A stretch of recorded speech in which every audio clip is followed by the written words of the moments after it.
Blue Origin's New Shepard rocket has successfully returned from its second manned mission to suborbital space.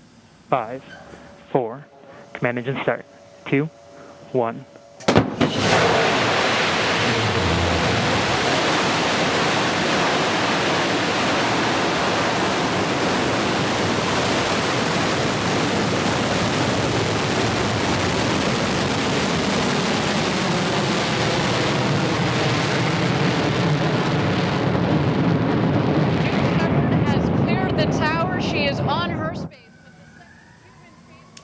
The rocket lifted off from Blue Origin's spaceport in West Texas after more than an hour of delays. On board was none other than Captain Kirk himself. Star Trek actor William Shatner has made history. The 90-year-old is now the oldest person to ever travel into space. Shatner was joined by Blue Origin's Vice President of Mission and Flight Operations, Audrey Powers. Also on board was former NASA engineer Chris Bosshausen and healthcare entrepreneur Glenn DeVries. The mission lasted a little over 10 minutes from start to finish, but for Shatner, the experience will last a lifetime. He said this shortly after touching down. What you have given me is the most profound experience I can imagine. I'm so filled with emotion about what just happened. It's extraordinary, extraordinary. I hope I never recover from this. I hope that I can maintain what I feel now. I don't want to lose it. Joining us now for more on this is Clayton Anderson. He's a retired NASA astronaut and the author of Letters from Space. Clayton, welcome. So as someone who has been to space, you are part of a very small club. What do you make of William Shatner's emotional commentary right after his trip? Obviously, it's a very emotional experience for anyone who gets to do it. And the words that he used, that it was a profound experience for him and he wants to hang on to it for as long as possible, and that he's been given an extraordinary gift. All those are true. We all feel that way. And I think it's important that he illustrates now one of the biggest roles, in my opinion, of an astronaut or a spacefarer is to come back and to share that experience with as many people as humanly possible. So you basically have to become an ambassador for space, so to speak. Absolutely. And I feel like I've been that ambassador since my first flight in 2007, my second flight in 2010, and throughout my career since I retired with the authoring of books about space for adults and for children. And who knows, this guy is one of the most eloquent people that I've ever listened to.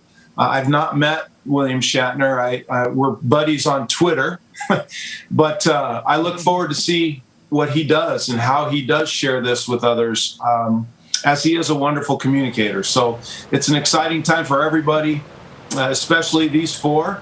And I think it's kind of like going to a restaurant and you order bananas Foster and you watch it being prepared in front of you, but there's 100 people at your table, so you only get a small taste. Right? And as soon as you get that taste, you want more bananas Foster. And I think these guys want more space. So pretty horrible analogy probably, but it works. So looking at the entire timeline, which is a relatively short timeline of human beings' experience with space, how significant is Blue Origin's second successful crewed mission of private space travel? Where does that fit in? Put it into context for us. Well, he's got 2 in a row. Oftentimes I go to the golf course, and if I hit a good drive on number 1 and a good drive on number 2, I yell 2 in a row.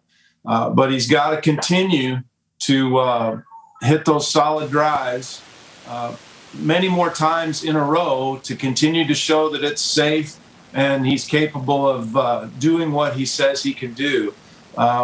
It's only then when we start to have multiple safe, reliable flights of tourists, if you will, into space that the price will even have any hope of coming down. So for now, I wish them the best. I'm so glad they all made it back safely.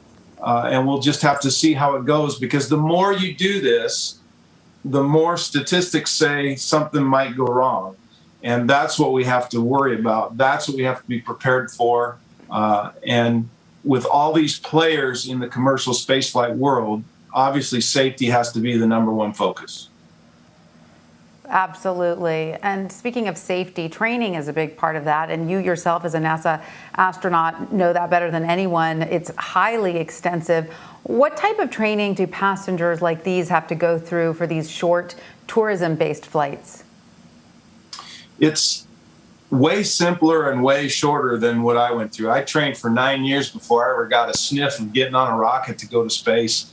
And these guys take a few weeks, I think. But it's different in that their passengers in this vehicle, they don't have much to do except worry about being properly in their spacesuit.